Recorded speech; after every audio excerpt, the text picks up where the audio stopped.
behaving like Lindsay Lohan. I'm a schizophrenic. There's a difference. You know, just because you're overweight, that doesn't make you schizophrenic. Are you sure? Because it would certainly explain all the excess baggage I keep carrying around. Not to mention all those little voices constantly telling me I need to eat. Those aren't voices. It's only your stomach growling. Yours just happens to sound like a yeti. Not funny. Can't you see I'm depressed? I barely have the energy to move my tail.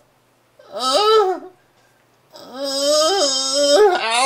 What's going on now, Tipi? Has she told him about you yet? I don't know. I can't hear anything. I'm going to have to move down closer. It would be a lot easier if you just confronted them. No thanks. I'd rather follow the Bernie Madoff model and act innocent until I get caught. That way, if they get mad, I can blame the whole schizophrenia thing on a Ponzi scam. I'm suddenly feeling very tired. Me too.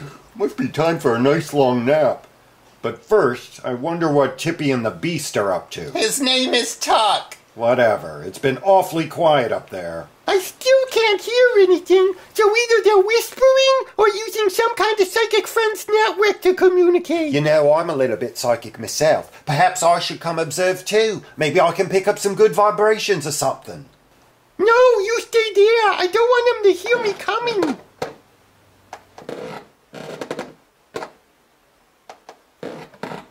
You might want to oil the stairs then, because those things creak more than the cast of the bucket list. Ba-dum-bum. Thank you, I'm here all week. Shh.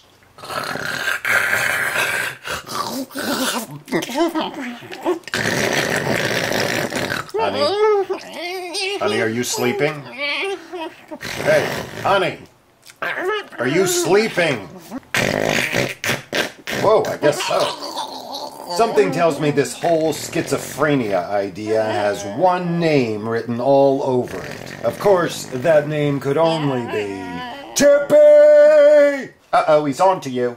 Pause, don't feel me now! Quick, hide! Tipi! Tipi, where are you? Tipi! Answer me! What the... Talk about sleep apnea. Did you call me? I can barely hear you over that buzzsaw. It's giving me such a headache. Oh, I can't Don't stand you walk it. away from me, young lady. Hey, Tipi, he's still talking to you. I know, I'm just trying to figure out my next move. Really? Well, here's my next move. Gotcha. Stop it, Tuck. You're such a kitten sometimes. Well, duh.